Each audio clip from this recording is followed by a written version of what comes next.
भारत के लिए ट्रंप अच्छे साबित होंगे या हिलेरी? यह सवाल इसलिए अहम है क्योंकि अमेरिकी चुनाव में नौकरियों का मुद्दा जोरदार तरीके से उठ रहा है।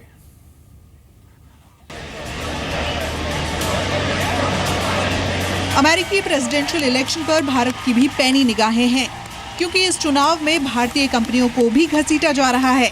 ऐसे में सवाल यह है कि भारत के हित के लिहाज से किसकी जीत मायने रखेगी। भारत के लिए हिलेरी बेहतर विकल्प होंगी या ट्रंप कार्ड से रिश्तों में नया जोश आएगा। ये चुनाव इसलिए भी काफी महत्वपूर्ण है क्योंकि भारत के पाकिस्तान और चीन के साथ रणनीतिक टकराव चल रहे हैं और ये बात किसी से ढकी छुपी नहीं है कि ट्रंप का चीन और पाकिस्तान दोनों को लेकर कठोर रवैया रहा है। अरबपति डोनाल्ड ट्रंप आतंकवाद के खिलाफ कड़ा रुख अपनाने का वादा कर रहे हैं। ट्रंप डेमोक्रेट ओबामा की आतंक के खिलाफ नीति को कमजोर बताते रहे हैं। हिलेरी भी आतंकवाद के मुद्दे पर पाकिस्तान को खरी खरी सुना चुकी हैं। जानकारों का कहना है कि आउटसोर्सिंग को लेकर ट्रंप का रवैया भले ही कठोर हो, लेकिन वो भारत के लिए अच्छे साबित हो सकते हैं। डोनाल्ड ट्रंप का गुड़गांव, मुंबई और पुणे के रियल एस्टेट में बड़ा इन्वेस्टमेंट है। अमेरिकी वीकली मैगजीन न्यूज वीक के मुताबिक इन इन्वेस्टमेंट के चलते ट्रंप की विदेश नीति भारत के पक्ष में हो सकती है। रिपोर्ट में कहा गया है कि अगर वो भारत के खिलाफ कड़ा रवैया अपनाते हैं तो उन्हें इन्वेस्टमेंट पर नुकसान की आशंका रहेगी। लेकिन ट्रंप जॉब्स को लेकर कठोर रवैया अपनाते हैं तो भारत की आईटी सेक्टर के लिए मुश्किलें खड़ी हो सकती हैं। ट्रंप भारतीय आईटी कंपनियों पर अमेरिकन के जॉब चुराने का आरोप लगा चुके हैं। भारत के 14,300 करोड़ की आईटी इंडस्ट्री पूरी तरह से एक्सपोर्ट पर निर्भर है। भारत की आईटी कंपनियां सालाना 10,800 करोड़ डॉलर का एक्सपोर्ट करती हैं, जिसमें से करीब 57% एक्सपोर्ट सिर्फ अमेरिका को होता है। अमेरिकी चुनाव के लिए अभी तक सर्वे के मुताबिक दोनों के बीच कांटे की टक्कर चल रही है। हालांकि कई चुनावी सर्वे में हिलेरी आगे चल रही हैं, लेकिन ये भी सच है कि अमेरिका की मजबूत इंडियन कम्युनिटी को लुभाने की दोनों पार्टियां पुरजोर कोशिश कर रही हैं। यानी अमेरिका का प्रेसिडेंट कोई भी बने, भारत को इग्नोर करना आसान नहीं होगा। Bureau report, Zee media. और जिम रोजर्स इन्वेस्टर्स, जाने माने इन्वेस्टर हमारे साथ जुड़ चुके हैं। Mister Rogers, very warm welcome on Zee business sir. This is first presidential debate and out of this debate what do you see and whose has upper hand in first debate, sir? Well, I could have told you everything they were going to say. One would call the other one a liar, and then the other one would call him a liar. They would make up facts. They would make up proposals. This is not good for the world. This is not good for the world at all.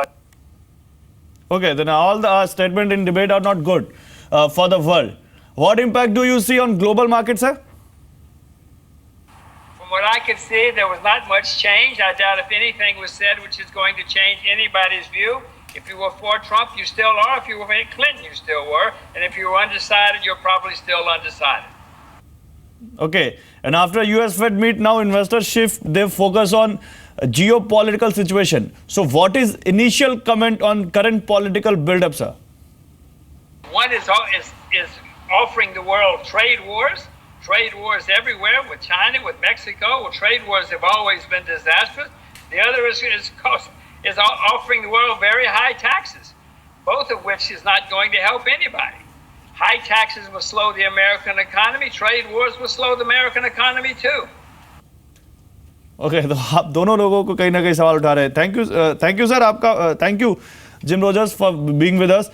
मेरे साथ अरविंद जुड़े हुए हैं और इसके अलावा चंद्रशेखर जी भी जुड़े हुए हैं।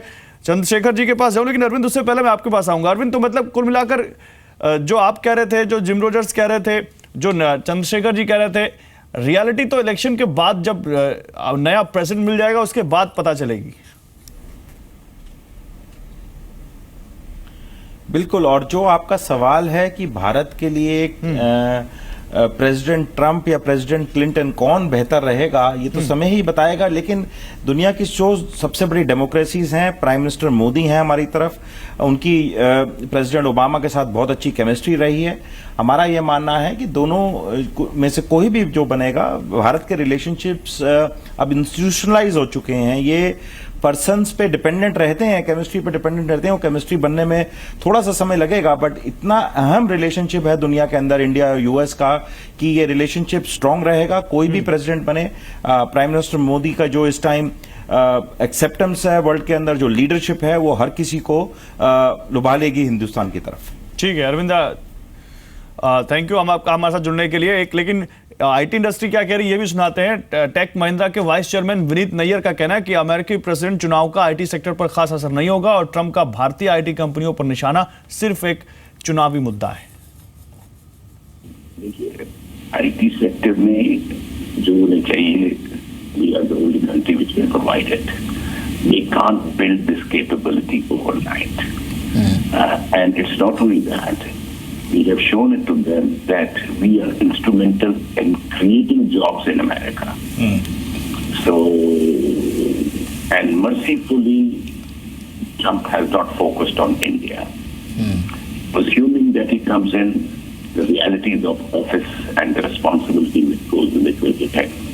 And he will realize that he cannot overnight create a crop of technologists in that country.